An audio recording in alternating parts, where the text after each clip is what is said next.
Kalau bicara Ramadan rasanya udah hal yang biasa ya kita lalui sudah bertahun-tahun, apalagi usia sudah sepuh ya. Pengalaman yang luar biasa. Nah, bahkan hal yang berkaitan dengan fikih pun sudah kita banyak mendengarkan dari guru kita. Hanya saja memang sebagai manusia ya tetap aja tawasul bil haqq, jadi nggak bosan untuk saling mengingatkan satu sama lain, apalagi mempersiapkan diri kita untuk menghadapi bulan Ramadan, dan tentu bulan yang spesial buat kita semua, karena apalagi Nabi sampai bilang Syahrul Mubarak. Syahrul Mubarak itu adalah bulan yang penuh dengan kebaikan. Jadi barokah itu kan ziyadatul khair, bertambahnya kebaikan.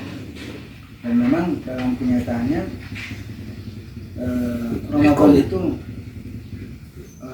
banyak kebaikan yang didapat oleh siapapun gitu ya, bagi mereka yang tentunya menjalankan Ramadan.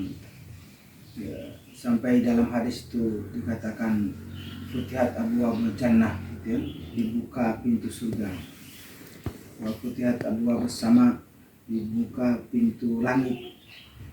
Sampai ulama menyatakan bahasa dibukakan pintu surga itu artinya peluang masuk surga itu begitu besar buat siapa saja yang berada di bulan Ramadan yang kemudian memanfaatkan ini.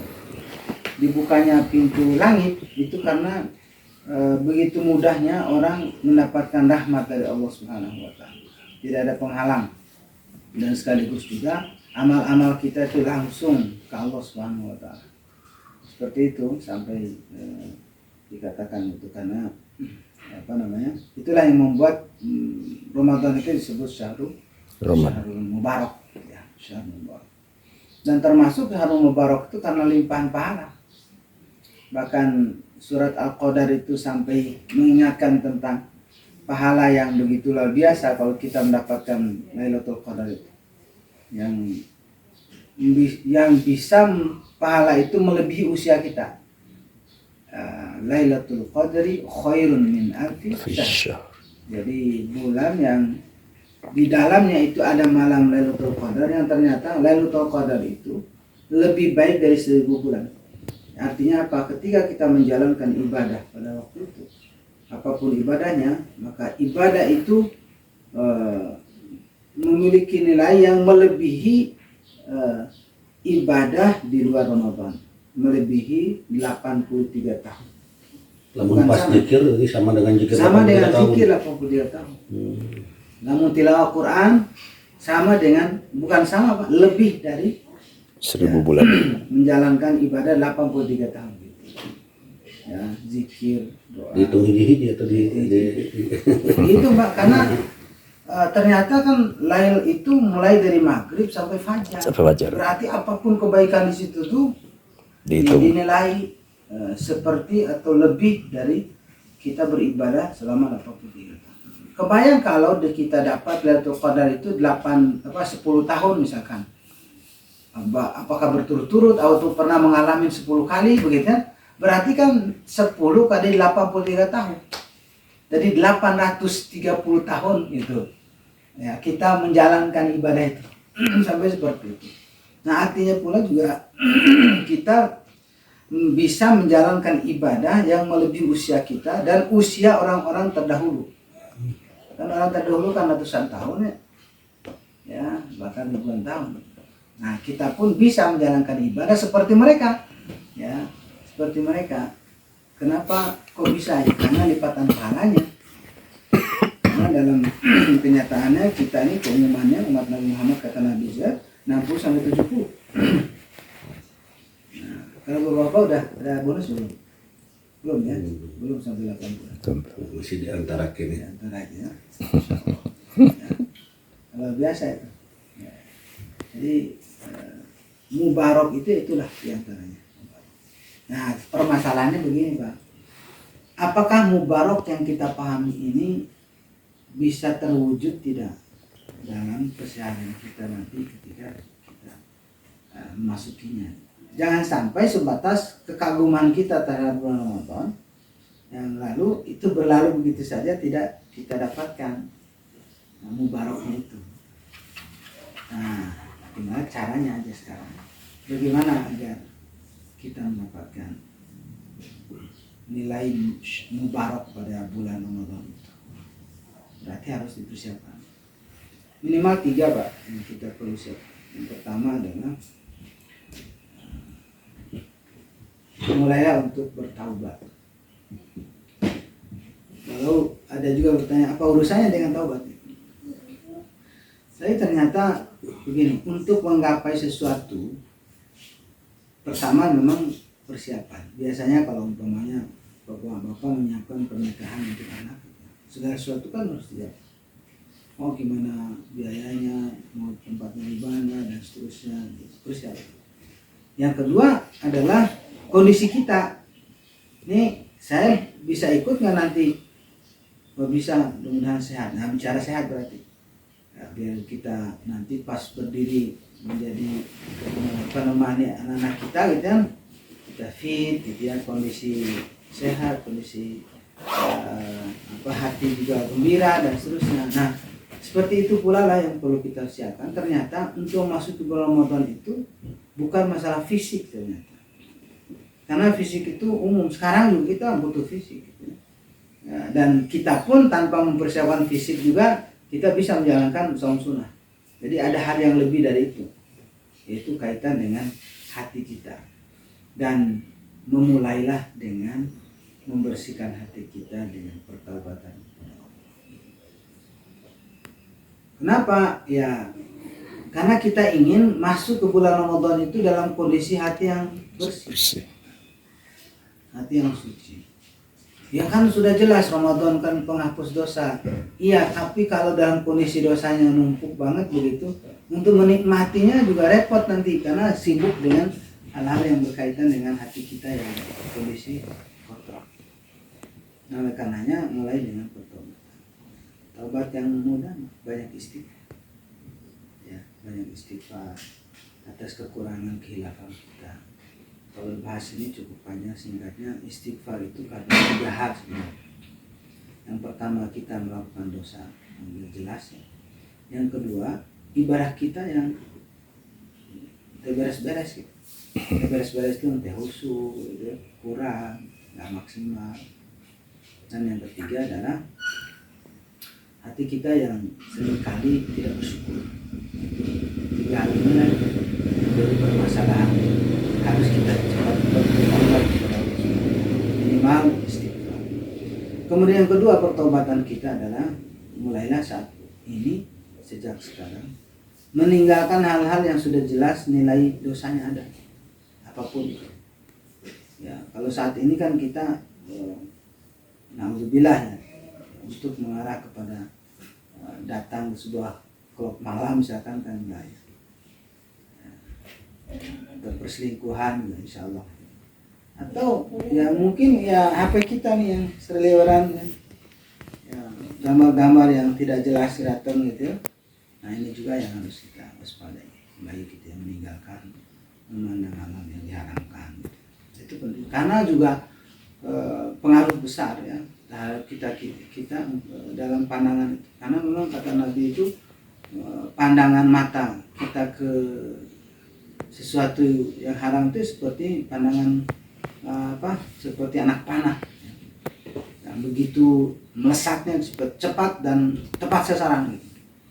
Nah itu akan memberikan pengaruh dan sasarannya itu ya ke dalam hati akhirnya yang merusak hati. Nah mulai saat ini untuk bertaubat untuk tidak lagi melakukan atau melihat sesuatu yang diharamkan Allah. Atau apapun hal-hal yang mengarah kepada dosa, niatkan sejak sekarang. Karena dari sana pula kan kondisi hati kita ini akan terkendali. Jadi terkendali, terarah itu bersihnya hati kita. Jadi gampang diarahkan. Tapi kalau kebalikan ya, hati yang penuh dengan noda dosa itu hesek tuh. Mau khusyuk sulit Pak. hati sih pengen husuk tapi nggak membuat kita hati lembut dengan diingatkan oleh Quran, dengan zikir kita, dengan diingatkan oleh ceramah guru kita, itu nggak akan mempan karena hati kita itu nodanya udah tebal sehingga tidak tersentuh. Nah, gara-gara apa ya dosa? Maka agar gampang tersentuh ya dengan perkataan guru kita atau siapapun lah, ya mungkin tidak berbentuk ceramah gitu, tapi ada kata yang keluar dari mulut saudara kita, teman kita, bahkan istri kita, orang terdekat kita itu gampang tersentuh dengan apapun bahasa yang mungkin orang lain sepele gitu. Apakah mengingatkan kematian misalkan, ternyata tetangga udah meninggal, tinggal kita ini gitu. Atau kejadian gitu seperti kemarin teman touring Pak, teman touring saya banyak senior kayak Bapak di Ujung Burung Indah.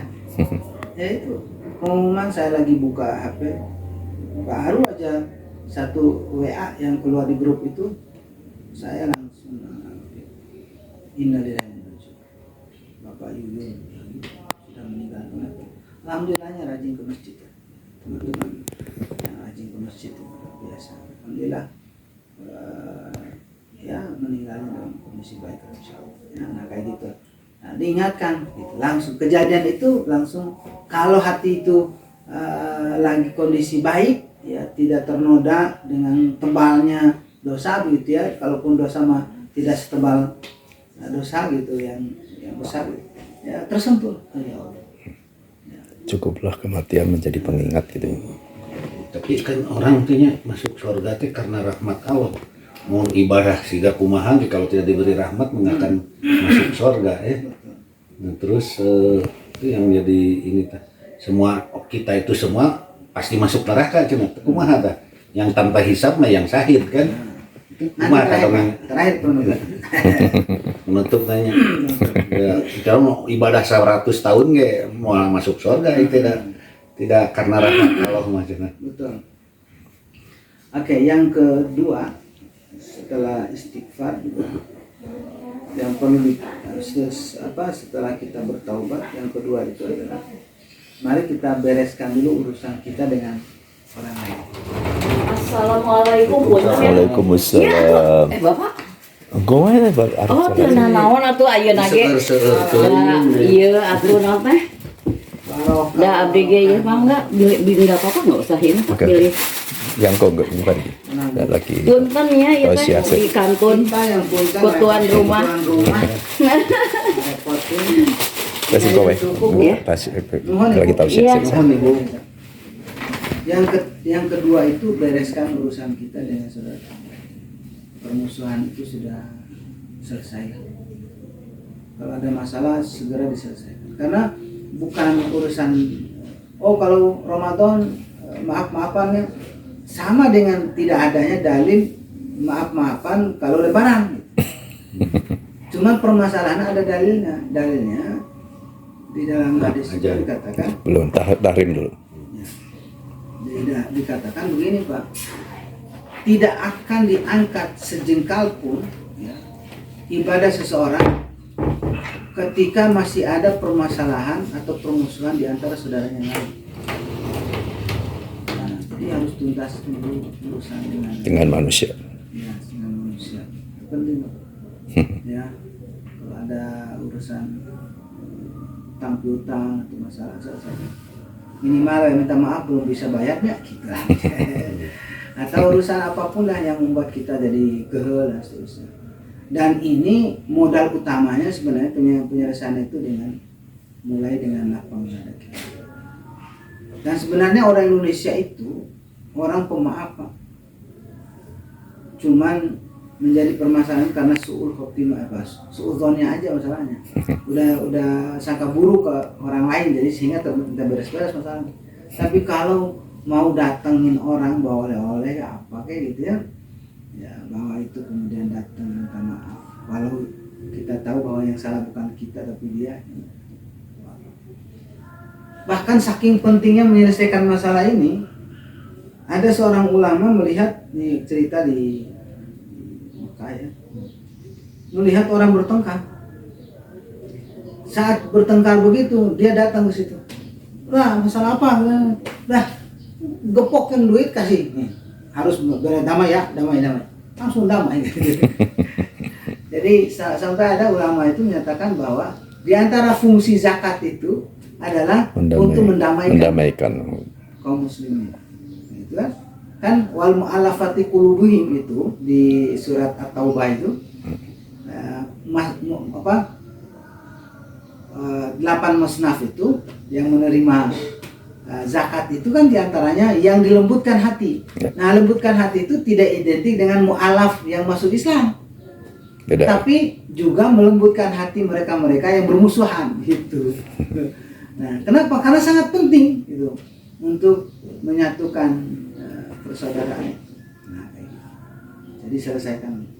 Nah, kalau udah selesai kan kita aman tuh menikmati ibadah, tidak ada rasa ada permusuhan atau dimusuhin orang.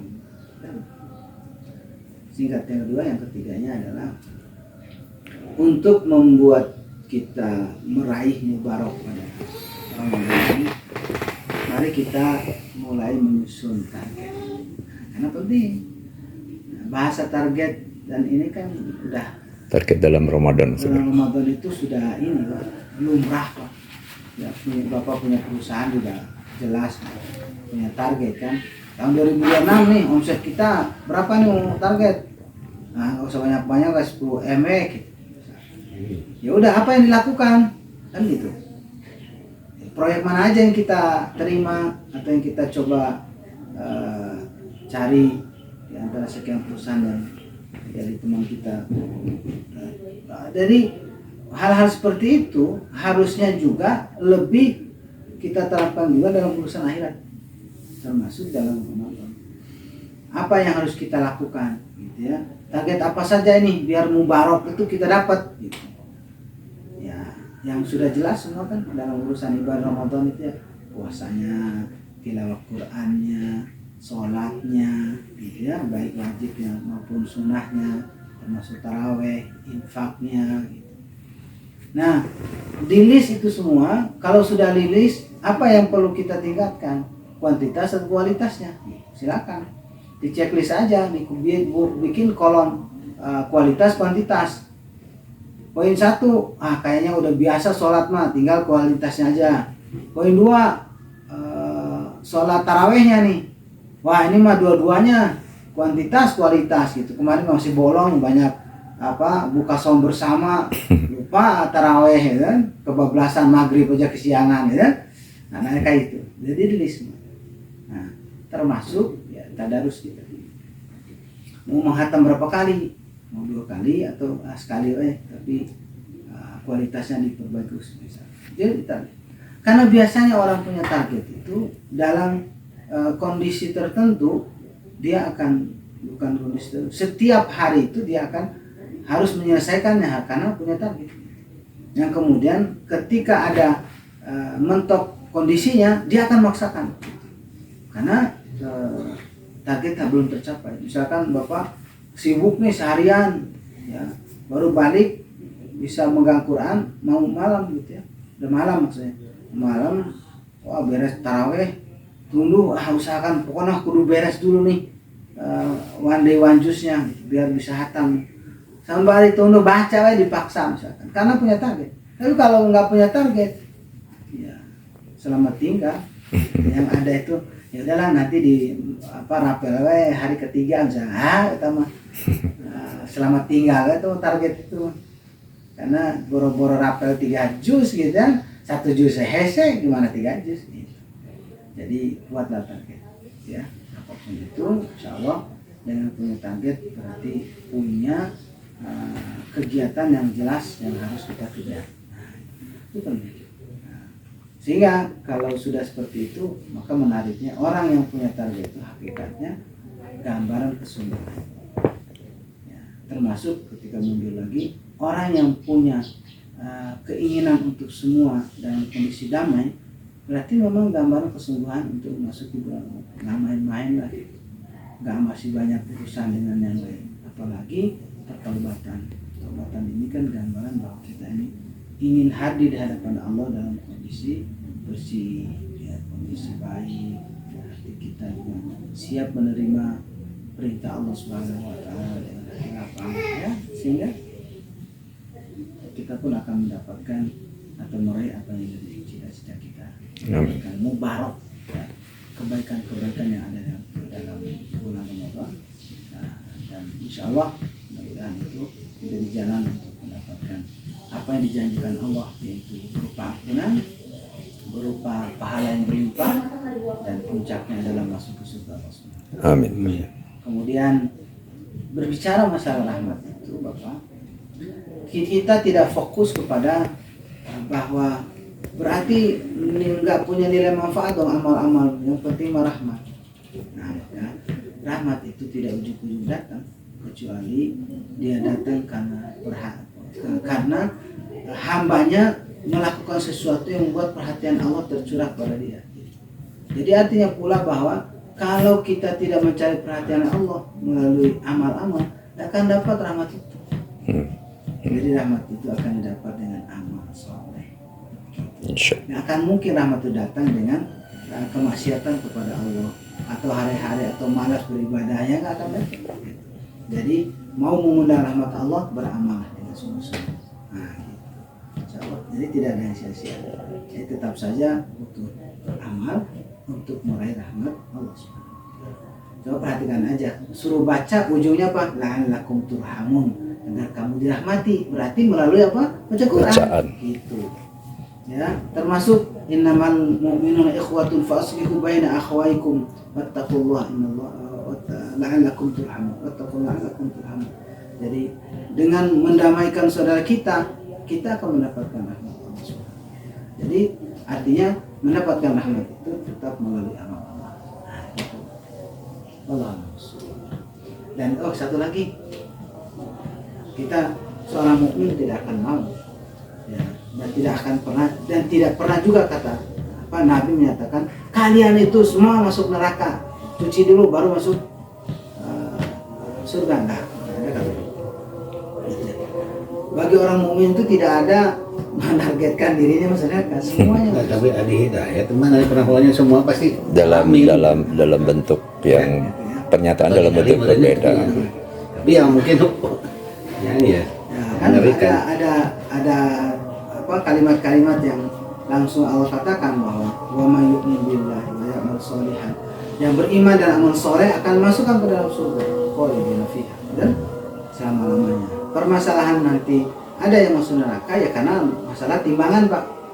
Kan dilihat di surat Al-Qari'ah yang kita pelajari kan, fa amma man saqulat mawazinu fa huwa fi 'ishatir radiyah. Gitu. Kalau berat timbangan kebaikannya, berarti kan bukan berarti dia tidak berbuat dosa. Dia berbuat dosa, cuman lebih berat timbangan kebaikannya. Gitu. Berarti bukan urusan pasti masuk nerakanya di sini. Urusannya sebanyak apa dia melakukan kebaikan dan sebanyak apa dia melakukan keburukan. Itu. Jadi artinya orang tidak akan bebas dari kesalahan, hanya saja ketika kebaikan itu ada dan lebih besar, maka dijamin dia akan masuk surga karena timbangan kebaikannya lebih besar.